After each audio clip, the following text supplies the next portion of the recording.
সেনাপ্রধান জেনারেল ওয়াকারুজ্জামান বলেছেন, দেশের স্বাধীনতা ও সার্বভৌমত্ব রক্ষায় একটি দক্ষ আধুনিক সেনাবাহিনীর বিকল্প নেই। আর এই বাহিনীর নেতৃত্বের মূল দায়িত্ব পালন করবেন সেনা কর্মকর্তারা। সকালে চট্টগ্রামের ভাটিয়ারীর মিলিটারি একাডেমিতে ৯০তম বিএমএ দীর্ঘমেয়াদী কোর্সের রাষ্ট্রপতি কুচকাওয়াজে প্রধান অতিথির বক্তৃতায় এসব কথা বলেন সেনাপ্রধান। তিনি আশা করেন, আধুনিক যুদ্ধক্ষেত্রের চ্যালেঞ্জ মোকাবেলায় দক্ষ ও যোগ্য নেতৃত্ব গড়ে তুলতে নতুন ব্যাটালিয়ন গুরুত্বপূর্ণ ভূমিকা রাখবে। দেশের স্বাধীনতা ও সার্বভৌমত্ব রক্ষায় যে কোনো চ্যালেঞ্জ মোকাবেলায় নবীন কমিশন প্রাপ্তদের সর্বোচ্চ প্রস্তুত থাকার আহ্বান জানান সেনাপ্রধান।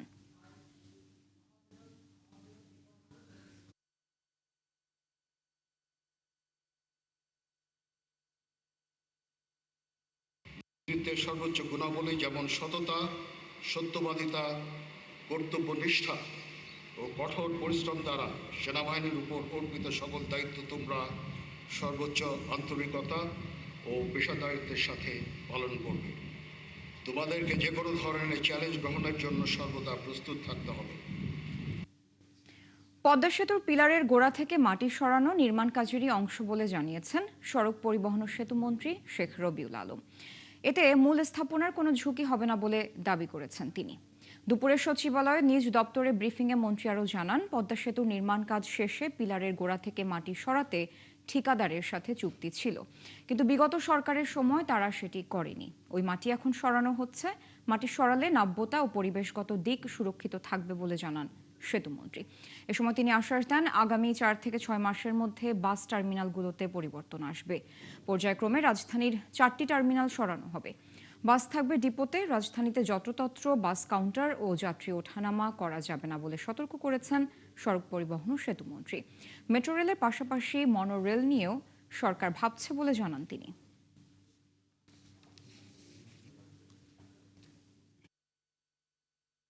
এখানে ওই রকমের ভাবে কিছু রাস্তা সাময়িকভাবে, কিছু চলাচলের জায়গা, কিছুটা আর্থ ফিলিং, কিছুটা শাটার এস্টাবলিশ করা এই জন্য প্রয়োজন ছিল। তখন কিন্তু এটা ভরা হয়েছে। সেতুটা নির্মাণ হয়ে যাওয়ার পর ওটা কন্ট্রাক্টরের সাথে চুক্তি থাকে, এটা অপসারণ করে ফেলতে হবে। কিন্তু ওই সরকারের আমলে, অন্তর্বর্তীকালীন সরকারের আমলে এটা অপসারণ হয়নি দীর্ঘদিন ধরে। ব্যর্থতা ওই জায়গায়। টয়লেট, ফ্যানগুলি যাতে চলে, ওয়েটিংয়ের জন্য বড় রুম, এই ফ্যাসিলিটি করবে, তাদেরও কিছুটা সময় লাগবে। এটা হয়ে গেলে 3 মাস পর তারা ওখানে যাবে। এটা প্রিভিউ মিটিং 2-3 দিন আগে হয়েছে মাত্র। সেখানে এই সময়টা আর 1 মাস বাড়িয়ে করা বার্তা দেওয়া হয়েছে। বাস মালিক সমিতিরা বলেছে তারা ওই পরিবেশ পেলে, জায়গা পেলে তারা নিজেরাই ওখানে অবকাঠামো করে নেবে বাস স্ট্যান্ডে। 4 থেকে 6 মাসের মধ্যে পরিপূর্ণ না হলেও একটা পরিবর্তন আপনারা এই বাস স্ট্যান্ডগুলিতে দেখবেন। জলাবদ্ধতা থেকে চট্টগ্রাম নগরবাসীকে মুক্তি দিতে চলছে চট্টগ্রাম উন্নয়ন কর্তৃপক্ষের মেগা প্রকল্পের উন্নয়ন। অন্যদিকে খাল খনন ও পরিষ্কার পরিচ্ছন্নতা কার্যক্রম বাড়িয়েছে সিটি কর্পোরেশন। প্রথমবারের মতো জলাবদ্ধতা নিরসন প্রকল্প পরিদর্শনে গিয়ে সিডিএ চেয়ারম্যান জানিয়েছেন, ডিসেম্বরের মধ্যে এই কাজ শেষ হবে। এদিকে সিটি মেয়র জানিয়েছেন, পানি প্রবাহ স্বাভাবিক রাখতে খালে খনন কর্মসূচি দ্রুত শেষ হবে। আরও জানাচ্ছেন রাজীব বড়ুয়া। নগরীর জলাবদ্ধতা নিরসনে 14,000 কোটি টাকা ব্যয়ে সিডিএ, চসিক ও পানি উন্নয়ন বোর্ডের 4টি প্রকল্প শুরু হয় 2017 সালে। 2022 সালে সব প্রকল্পের কাজ শেষ হওয়ার কথা থাকলেও এখনো পর্যন্ত এই 4 প্রকল্পের কাজ শেষ হয়েছে 60 থেকে 70%। জলাবদ্ধতা নিরসন প্রকল্পের অগ্রগতি দেখতে বৃহস্পতিবার নগরীর বিভিন্ন খাল ও নির্মাণাধীন রিং রোড এলাকা ঘুরে দেখেন সিডিএ চেয়ারম্যান প্রকৌশলী বেলায়েত হোসেন। তিনি জানান, প্রকল্পের আওতাধীন 36টি খালের মধ্যে 30টির কাজ শেষ হয়েছে। এই সময় তিনি বলেন, অনুমোদন ছাড়া নগরীতে কোনো অবকাঠামো নির্মাণ হবে না। এবছরের ডিসেম্বরের মধ্যেই হিজরা খাল ও নতুন ব্রিজ কালুরঘাট রিং রোডের কাজ শেষ করে যান চলাচলের জন্য খুলে দেওয়া হবে। অবৈধ কোনো জায়গার উপর কোনো ড্রয়িং ডিজাইন দেওয়া যাবে না, এবং ড্রয়িং ডিজাইনের বাইরে কোনো কাজ কিন্তু এই শহরে করা যাবে না। আমরা আপনাদের সহযোগিতায় একটা নান্দনিক সবুজ চট্টগ্রাম গড়ে তুলতে চাই। এদিকে বর্ষা সামনে রেখে নগরীর 5টি খালে খনন কার্যক্রম শুরু করেছে Chattogram City Corporation. Chattogram City Corporation mayor বলছেন, খাল পরিষ্কার ও পানির প্রবাহ স্বাভাবিক রাখতে এই কার্যক্রম চলবে। এই খালের রিটেনিং ওয়াল সহ এবং এই খাল উদ্ধার সহ এবং সেটার গভীরতা বাড়িয়ে এটাকে একটা সুন্দর অবস্থায় নিয়ে আসতে পারি, প্রশস্ত এবং দৈর্ঘ্য বাড়িয়ে এটাকে একটা সুন্দরভাবে নিয়ে আসতে পারি, তাহলে পরে জলাবদ্ধতাকে আমরা 0%, 0% যেটা আমাদের কমিটমেন্ট, সেটা ইনশাল্লাহ আমরা করে দিতে পারবো। মেঘা প্রকল্পের কাজ ও খাল খনন কার্যক্রমে জলাবদ্ধতা নিরসনের আশা দেখছেন সংশ্লিষ্টরা। তবে স্থায়ী সমাধানের জন্য প্রকল্প বাস্তবায়নের পাশাপাশি নাগরিক সচেতনতাও জরুরি বলে মনে করছেন তারা। রাজীব বড়ুয়া, ৭১, চট্টগ্রাম। অসমাপ্ত নির্মাণ কাজগুলো খুব দ্রুত শেষ করা হবে। পাশাপাশি রূপগঞ্জে বালু নদীর উপর নির্মাণাধীন সেতু দুটির কাজও দ্রুত শুরু হবে বলে জানান রেল, সড়ক ও সেতু প্রতিমন্ত্রী হাবিবুর রশিদ। এ সময় উপস্থিত ছিলেন নৌ পরিবহন প্রতিমন্ত্রী রাজীব আহসানও। আজ রূপগঞ্জের ইছাপুরা এলাকায় বালু নদীর ওপর নির্মাণাধীন ইছাপুরা সেতু ও নগরপাড়া কায়েতপাড়া সেতু পরিদর্শনে যান দুই প্রতিমন্ত্রী। সেতু প্রতিমন্ত্রী জানান, সেতু দুটির কাজ শেষ হলে রাজধানীর সাথে রূপগঞ্জের মানুষের যাতায়াত ব্যবস্থা সহজ হবে। বিশেষ করে শিক্ষা ও স্বাস্থ্য উন্নয়নে প্রচুর কাজ হবে। এ সময় আর উপস্থিত ছিলেন সংসদ সদস্য মুস্তাফিজুর রহমান ভূঁইয়া দীপু, এস.এম. জিলানী এবং এস.এম. জাহাঙ্গীর।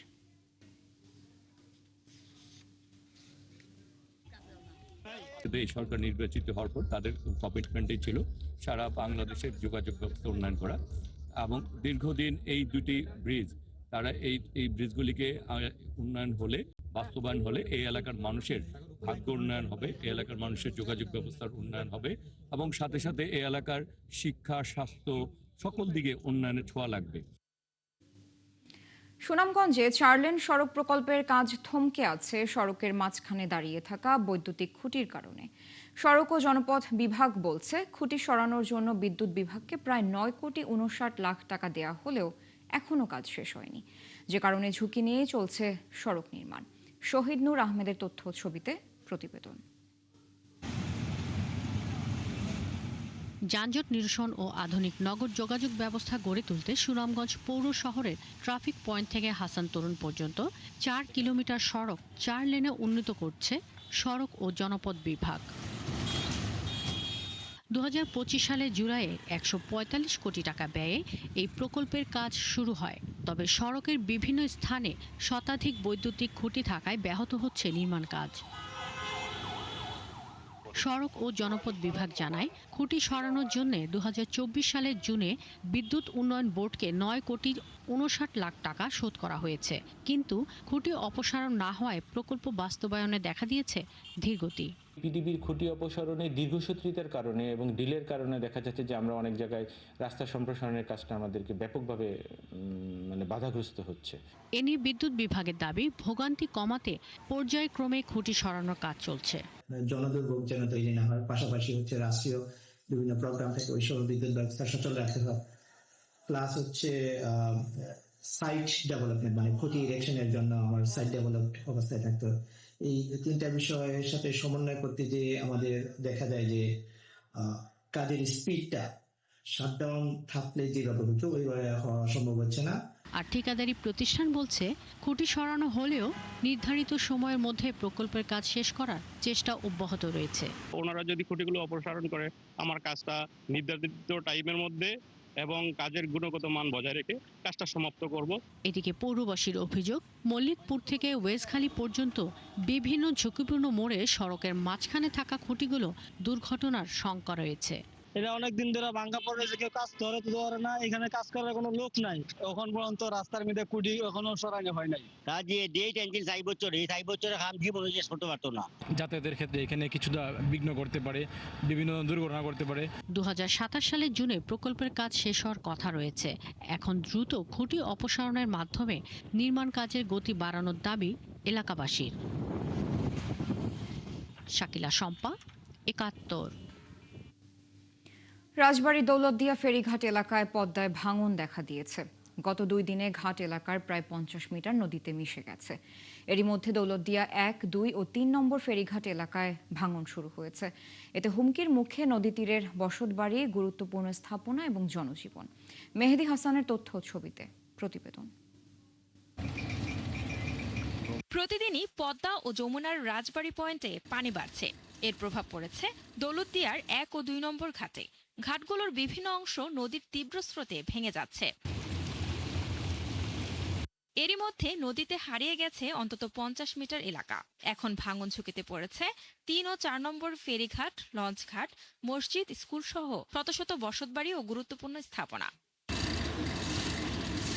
ভাঙন এলাকার বাসিন্দারা জানান, জরুরি ভিত্তিতে পদক্ষেপ না নেওয়া হলে বড় ধরনের দুর্ভোগে পড়তে হবে তাদের। এই এখন যে ভাঙন শুরু হয়েছে, এখন বস্তা হেলায় না, হেলায় কখন যখন একদম নদী যে ভাঙন শেষ তখন 2-4 খান ফেলায় বাদ দেওয়া যায়। আমরা সরকারের কাছে আমার কথা আপাতত আমরা কই যে হেন্ডা গাঙে ভাঙবেন নাকছে এই হেন্ডা আমাদের বস্তা ফেলা বাইন্ধি দিক, যাতে আমরা বাস করবে পারি। নদী যদি এরকম শাসন না করে, যদি মেম্বার চেয়ারম্যান না আগে আসে, তাহলে আমাকে যদি নদীতে ভেঙে যাবি। বিআইডব্লিউটিসি দৌলতদিয়া ঘাটের ব্যবস্থাপক জানান, দ্রুত ভাঙন রোধে ব্যবস্থা নেয়ার দাবি জানানো হয়েছে কর্তৃপক্ষের কাছে। বিআইডব্লিউটি এর ইঞ্জিনিয়ারগণ বালির বস্তা ফেলানোর মাধ্যমে আমাদের এই ঘাটের র্যাম বেজ সচল রাখে, র্যাম বসে ফেরি লোড আনলোড করতে কোনো অসুবিধা হয় না। আশা করছি এবারও সেরকম পদক্ষেপ নেওয়া হবে। শুধু দৌলতদিয়া ঘাট এলাকা নয়, ভাঙন ঝুঁকিতে আছে গোয়ালন্দ উপজেলার দৌলতদিয়া, দেবগ্রাম, রাজবাড়ী সদর উপজেলার বরাট, মিজানপুর, কালুখালী উপজেলার রতনদিয়া, পাংশা উপজেলার হাবাসপুর, বাহাদুরপুর সহ 9টি ইউনিয়নের বেশ কয়েকটি পয়েন্ট। শান্তা ইসলাম, ৭১। জুলাই গণঅভ্যুত্থানের বিপক্ষে অবস্থান নেয়া জাহাঙ্গীরনগর বিশ্ববিদ্যালয়ের শিক্ষক, কর্মকর্তা ও ছাত্রদের বিরুদ্ধে সিন্ডিকেটের দেয়া রায়ের প্রতিবাদ করেছে গণঅভ্যুত্থানের পক্ষের শিক্ষক ও ছাত্ররা। তারা বলছেন, এটি প্রহসনের বিচার, রাষ্ট্রীয়ভাবে তাদের বিচারের আওতায় না আনতে পারা প্রশাসনের ব্যর্থতা। এ নিয়ে বিশ্ববিদ্যালয়ের উপাচার্য জানান, আইসিটি আইনে বিচার প্রক্রিয়া চলে যাওয়ায় তাদের করার কিছু ছিল না। রাইয়ান বিন আমিনের প্রতিবেদন। 2024 সালের জুলাইয়ে জাহাঙ্গীরনগর বিশ্ববিদ্যালয়ের শিক্ষার্থীদের ওপর ছাত্রলীগ ও পুলিশি হামলায় মদদ দেওয়ার অভিযোগে 19 শিক্ষক ও 2 কর্মকর্তার বিরুদ্ধে সিন্ডিকেট সভায় চূড়ান্ত সিদ্ধান্ত নিয়েছে বিশ্ববিদ্যালয় প্রশাসন, যেখানে সর্বোচ্চ শাস্তি হিসেবে বাধ্যতামূলক অবসরে পাঠানো হয়েছে ভূগোল ও পরিবেশ বিভাগের শিক্ষক মেহেদি ইকবালকে। এছাড়া 9 শিক্ষক ও 1 কর্মকর্তার পদাবনতি ও 2 শিক্ষককে সতর্ক করা হয়েছে। আর অভিযোগ প্রমাণ না হওয়ায় অব্যাহতি দেওয়া হয়েছে 7 শিক্ষক ও 1 কর্মকর্তাকে। এছাড়া দণ্ডপ্রাপ্ত 189 ছাত্রলীগ নেতার 16 জনকে শাস্তি থেকে অব্যাহতি দেওয়া হয়েছে। পাশাপাশি সাজা কমানো হয়েছে 20 জনের।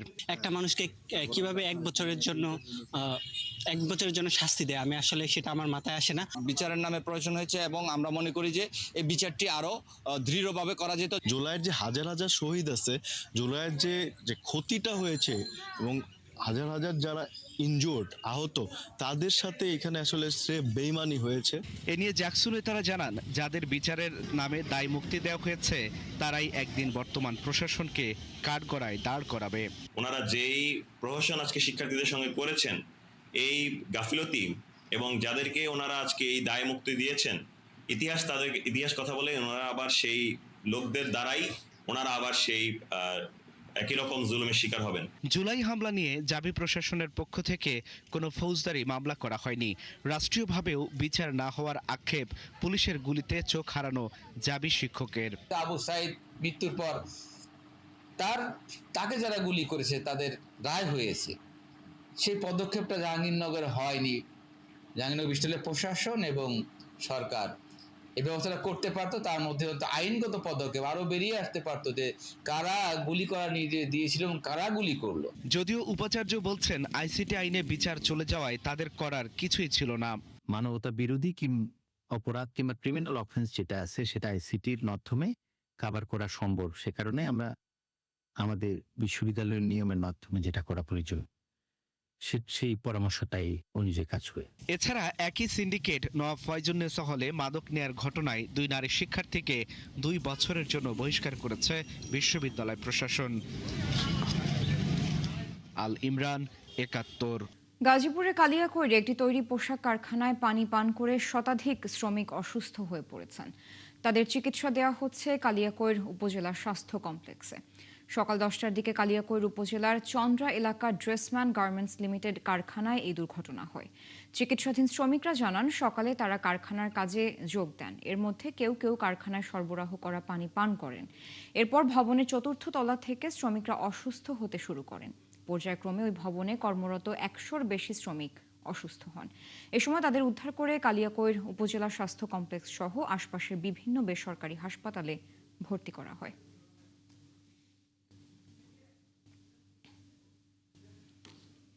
আসার পরে দেখলাম যে কয়েকজন শ্রমিক হঠাৎ করে ভমিটিং এটার প্রবণতা আছে এবং ডিসেন্ট্রির প্রবণতা নিয়ে 1-2 জন করে নামতেছিল।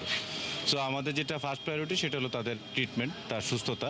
তো আমরা পরবর্তীতে আমাদের যে মেডিকেল সেন্টার আছে এখানে প্রাথমিক চিকিৎসা নিয়েছে, অনেকেই এখান থেকে সুস্থ হয়ে ছুটি নিয়ে বাসায় গিয়েছে।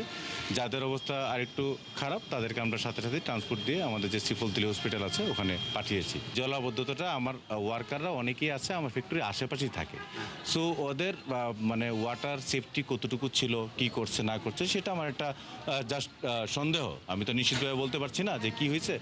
আর ডক্টরের সাথে কথা হয়েছে, ওনারা এখনো কনফার্ম করতে পারেননি যে আসলে কি জন্য ঘটনাটা ঘটেছে। নারায়ণগঞ্জের সোনারগাঁওয়ে আগুনে ব্যাপক ক্ষয়ক্ষতি হয়েছে আল মদিনা শপিং মলে। বৃহস্পতিবার সকালে উপজেলার মোগরাপাড়া চৌরাস্তা এলাকায় আল মদিনা শপিং মলে আগুন ধরে যায়। সোনারগাঁ ফায়ার সার্ভিসের 2টি ইউনিট প্রায় 1 ঘন্টা চেষ্টা চালিয়ে আগুন নিয়ন্ত্রণে আনে। সোনারগাঁ ফায়ার সার্ভিস জানায় প্রাথমিকভাবে ধারণা করা হচ্ছে আগুনের কারণ বিদ্যুতের শর্ট সার্কিট। দোকান মালিকরা দাবি করছেন আগুনে প্রায় 20 লাখ টাকার ক্ষতি হয়েছে। পিরোজপুরের ভারানী খালে ভেসে যাওয়ার সময় এক বৃদ্ধ নারীকে উদ্ধার করেছে 4র্থ শ্রেণীর শিক্ষার্থী মারিয়া। বুধবার বিকেলে পিরোজপুর শহরের শেখপাড়া বসন্তপুল এলাকায় এই ঘটনাটি ঘটে। ওই নারী খালে ভেসে যাচ্ছিলেন। এ সময় মারিয়া তাকে দেখতে পায়। বৃদ্ধা তার বাড়ির ঠিকানা বা পরিবারের বিষয়ে কোনো তথ্য দিতে পারেননি, তবে অনুসন্ধান শুরু হলে বের হয় 75 বছরের বৃদ্ধার নাম বিমলা শিকদার। তিনি পালপাড়া এলাকার বাসিন্দা। পরে প্রাথমিক চিকিৎসা দিয়ে তাকে পরিবারের কাছে হস্তান্তর করা হয়। তিনি কিভাবে খালে পড়ে গিয়েছিলেন তা জানা যায়নি। কুষ্টিয়ার কুমারখালী উপজেলার চর আগ্রাকুন্ডা সরকারি প্রাথমিক বিদ্যালয়ের প্রধান শিক্ষক রেহেনা খাতুনের স্বাক্ষর ও সিল জালিয়াতি করে ঠিকাদার সহ জড়িতদের অনিয়মের তদন্ত শুরু করেছে উপজেলা প্রশাসন। বুধবার সকাল 11:30টার দিকে 3 সদস্যের তদন্ত কমিটি ওই স্কুলে যান তদন্তের জন্য। এ সময় প্রধান শিক্ষক, অভিযুক্ত ঠিকাদার ও শিক্ষা কার্যালয়ের কর্মকর্তারা উপস্থিত ছিলেন। এর আগে গত 21 মে উপজেলা নির্বাহী কর্মকর্তার কাছে লিখিত অভিযোগ দেন ভারপ্রাপ্ত প্রধান শিক্ষক রেহেনা খাতুন। এলজিডির অধীনে বিদ্যালয়ের সীমানা প্রাচীর ও গেট নির্মাণের কাজে নানা অনিয়ম এবং অসঙ্গতি থাকায় প্রত্যয়ন দিতে অসম্মতি জানান তিনি।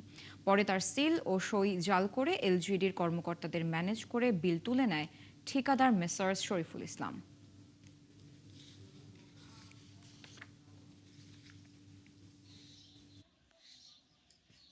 ওরা প্রত্যয়ন আমার কাছে চাইছিল, কিন্তু আমি প্রত্যয়ন দিইনি। তারপর ওরা সিল স্বাক্ষর জাল করে প্রত্যয়ন উঠাই সিল স্বাক্ষর জাল করে সব টাকা উঠাই এনেছে। স্বাক্ষর জাল করে ওটা সাবমিট করেছে ইঞ্জিনিয়ার অফিসে। আপনার এই বিল ভাউচারের তদন্ত আমরা যা পাবো সেটা আমরা রিপোর্ট করব যিনি আমাদের উপজেলা প্রাথমিক শিক্ষক। চোখে দেখতে পান না, বয়স 90-এর কোটায়। দিনাজপুরের হিলির এক রাস্তার পাশে বুধবার দুপুর থেকে বসেছিলেন। এলাকার লোকজন জানান চরমাথা মসজিদের পাশের রাস্তায় ব্যাটারি চালিত একটি অটো রিকশা তাকে রেখে চলে যায়। পুলিশ কর্মকর্তারা জানিয়েছেন তাকে হাসপাতালে চিকিৎসা দেওয়া হচ্ছে। পাশাপাশি খোঁজ করা হচ্ছে তার স্বজনদের। সামিউল ইসলাম আরিফের তথ্য, ছবিতে প্রতিবেদন। বুধবার থেকে রাস্তার পাশে বসেছিলেন 90 বছরের এক বৃদ্ধ। সম্বল বলতে হাতে একটি লাঠি আর সাদা কাপড়ের বস্তা। জানতে চাইলে বলেন নাম মতিউর এবং বাড়ি রংপুর। যেতে চান জয়পুরহাটের 5 বিবি বড় মসজিদ। এছাড়া তিনি আর কিছু বলতে পারেন না। বয়সের ভারে কথা হয়ে গেছে অস্পষ্ট। ঠিকমতো হাঁটতেও পারেন না। না খেয়ে রাস্তার ওপর বসে থাকা এই অসহায় মানুষটির প্রাথমিকভাবে খাবারের ব্যবস্থা হয় পথচারীদের সহায়তায়।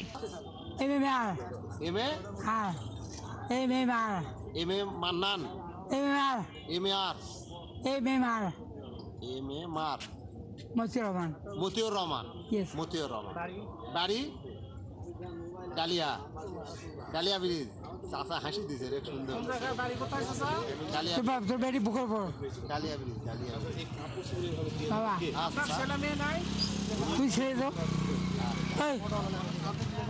ছেলে মেয়ে আছে চাচা? নাই না? ছেলে মেয়ে আছে। এলাকার লোকজন জানান, প্রবীণ এই মানুষটি যেহেতু একা চলাফেরা করতে পারছেন না, তাই প্রশাসনের উচিত স্বজনদের হাতে তুলে না দেওয়া পর্যন্ত সরকারি হেফাজতে রাখা। 2টার দিকে একটা অটোওয়ালা আমি দেখলাম রাস্তার পাশে, আমাদের হিলি চারমাথা মসজিদের পাশে একটা দোকান থম্বার পাশে একটা অটো নামাই দিয়ে গেল। আমি এতটুকু দেখলাম। পরক্ষণে দেখি কিছুক্ষণ পর উনি চোখে দেখতে পায় না, অন্ধ, এবং উনি চলাফেরাও করতে পারতেছে না। উনি তো চোখে ঠিক মতো দেখতেছে না।